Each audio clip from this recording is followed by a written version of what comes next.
Remember, who helped to push this agenda? They always talk about an agenda, but they don't see the agenda that Dave Chappelle put up. And if you look at Trump's legislation, right, like removing the T, this is taken directly from Dave Chappelle's playbook. Yes, Donald Trump has done a lot to negatively impact the trans community. He has legislatively tried to erase the trans community. But let me tell you who gave him the playbook. And I find it so interesting that when we're having this conversation about the shift or the sway in public sentiments towards the trans community from empathy to malice, no one's really talking about the Chappelle effect.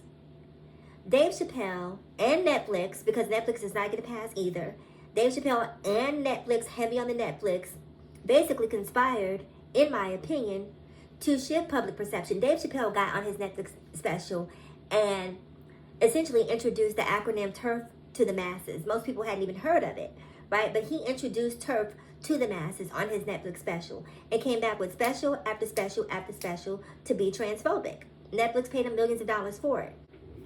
Netflix gave Dave Chappelle and his followers the green light to hate in the open. Because people, it's not like people didn't feel the way that they felt, but people didn't feel safe being bigoted in public until along came Dave Chappelle. And so while we're going through this whole next 4 years and we're talking about Donald Trump, I think it's also important when you're talking about boycotting, Target and Walmart and all of these different stores, that we also remember who helped to push this agenda. They always talk about an agenda, but they don't see the agenda that Dave Chappelle pushed. And bravo to him because, I'm not a hater. He did a fantastic job.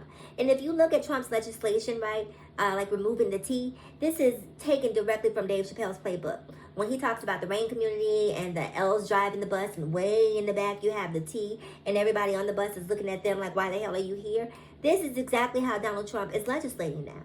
He took a play from Dave Chappelle's playbook and applied it to legislation. And I think that we need to hold Dave Chappelle accountable in terms of who we support. And then, you guys, the kicker for me is he got on because a lot of people in the trans community talk to him about punching down. And he's like, what's punching down? Now, the same man who spewed all of this anti-trans rhetoric, who was paid millions of dollars to spew it, gets on SNL and basically kisses the pinky ring of Donald Trump, in my opinion. Donald Trump, don't be petty. Don't be petty. That was the extent of his rebuking of Donald Trump.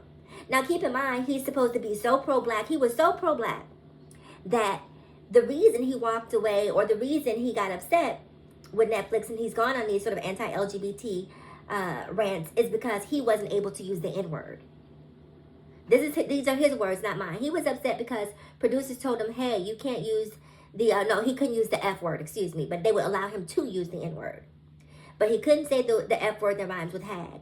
And because he couldn't say that, he felt like they were okay with him disrespecting black people. But you're the one writing the jokes. If you don't think it's okay to disrespect black people, then simply don't say the N-word. But instead of having that epiphany or that moment of logical awareness, he targets another minority group, another marginalized group, and makes it seem as if we were the culprit for it.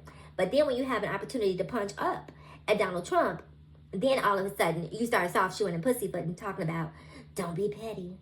The office of the president is no place to be petty. If they don't see you, I see you. Comment below. I want to know what you think. I'll see you guys in the next video.